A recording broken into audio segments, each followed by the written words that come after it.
king of calling out bullshit. Hello, everyone. My name is Swamp. It's on like Donkey Kong. You wanted that fast buck. Now I gotta light that ass up. And no one tell that crazy lady from What Are They Mad About Now that I do sing along when I listen to Ice Cube. Sorry. Today, we're going to take a look at a pastor who says that he doesn't believe in the Bible. But he's still a pastor. And I'm not talking about, like, he disagrees with the interpretation of homosexuality in the Bible. He just straight up says that he doesn't believe the Bible. It's truly bizarre. Why do these people feel the need to stay in the church? I don't know. It's this weird, well, we have to pervert it and make it something that it's not. I don't know. If I stopped believing what I was being told in the church, I just wouldn't go to that church anymore. I don't really understand this, but to each their own, I guess. Jesus is so badass. He was like the king of calling out bullshit. People are like, hey, you can't talk to Samaritans. Jesus is like, bullshit. I was brought up in a system, evangelical Christianity, where this was the cardinal sin. You don't do this. But Jesus, they're categorically unclean, and our holy book tells us so.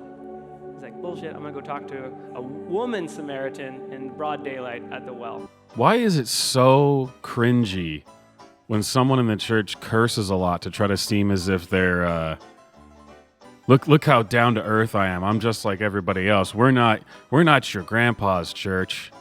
God. It's so stupid. And I'm pretty sure I'm the king of calling out bullshit. So get your facts straight, buddy. My name is Ryan from Eastlake Community Church, and this is the time we changed our mind. This guy is either a recovering drug addict or a current drug addict. I mean, look at this guy. I mean, dude, this guy does drugs for sure. I mean, come on. We started in my house. For the first couple of years, things were moving so fast, and we were growing by hundreds of people a week.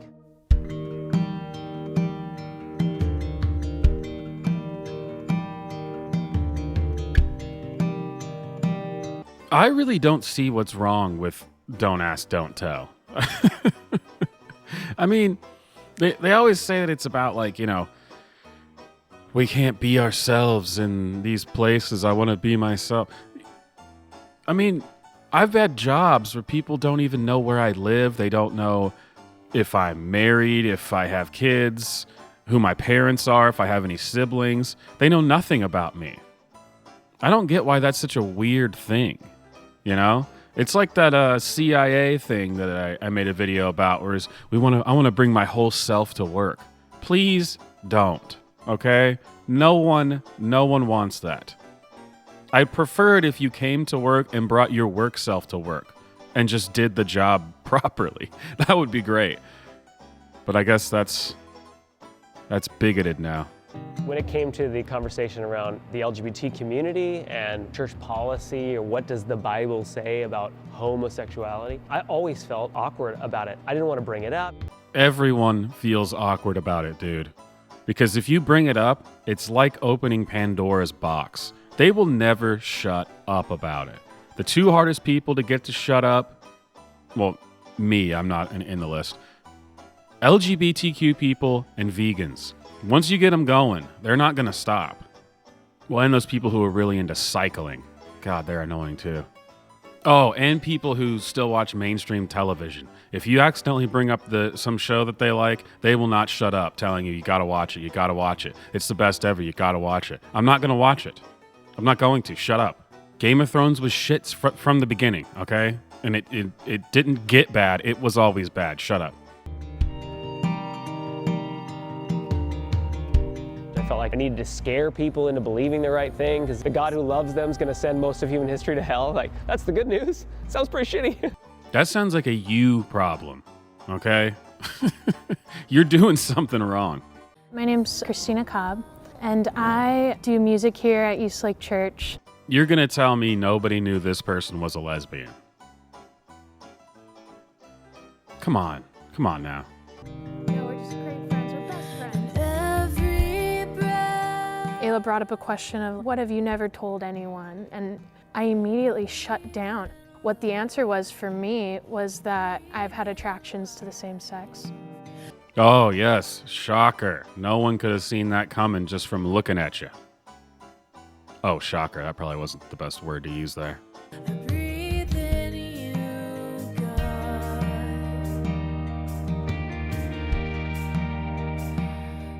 I just couldn't take it anymore. I told Ayla that we need to tell someone. I don't know what's gonna happen. I might lose my job. I gotta tell you, if the music we've been listening to is your music, what you've been providing to the church, you should lose your job, okay? This is just awful. Just awful, awful, awful.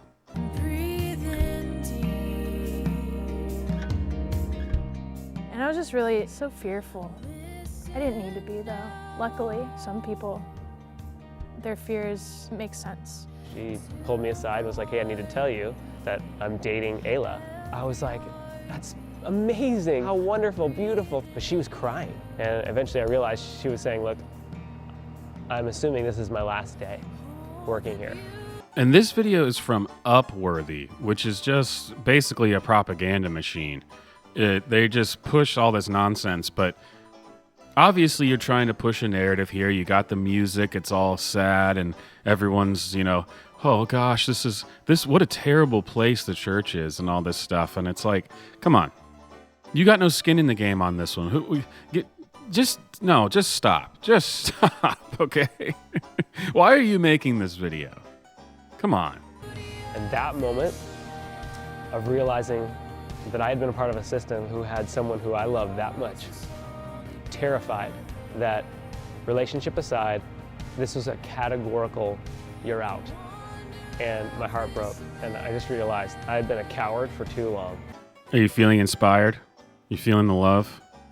I mean, this is so emotional.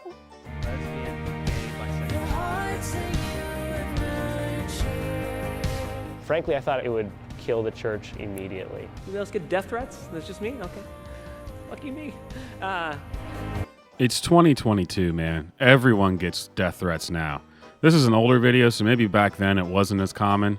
Everyone gets death threats. Come on. Oh, and to all the people who say that I interrupt the clips too much and I should just play the clips and you're not here for the commentary, consider this my death threat to you. But seriously, this is a commentary channel. I took so many sit-down meetings where people with their open Bible be like, at some points though, I just had to look at them and go, I can tell this is hard on you.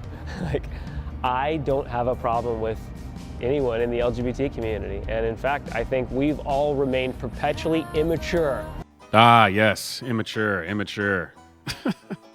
I think people just want you to not glorify it. Is that so hard? I mean, we don't glorify anything else like this.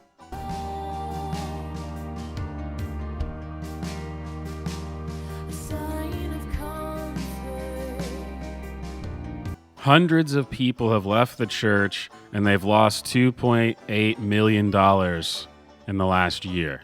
So I'm pretty sure this did kind of kill your church.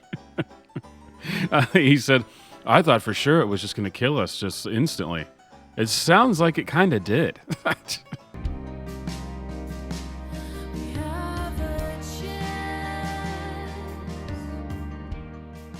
Hell is knowing your truth and lacking the courage to live it. I don't care if the Bible says gay people suck.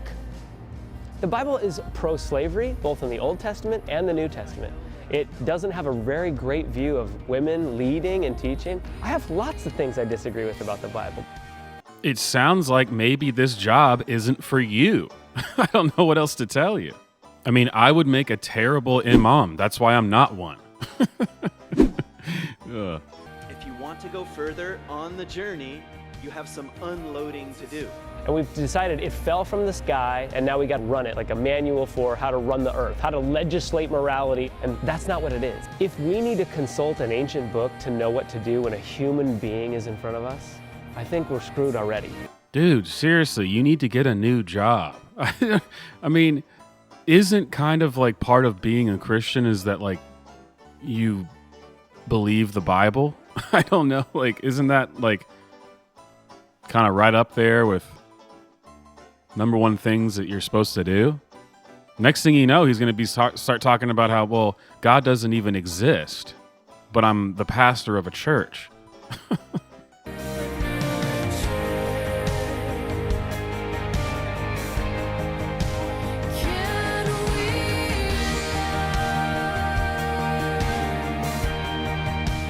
So whether Eastlake makes it or we die in 4 months, it doesn't matter to me, because the legacy of a faith community that's healthy is changed, transformed people who are just a little bit further along on their journey, and I know we've got that.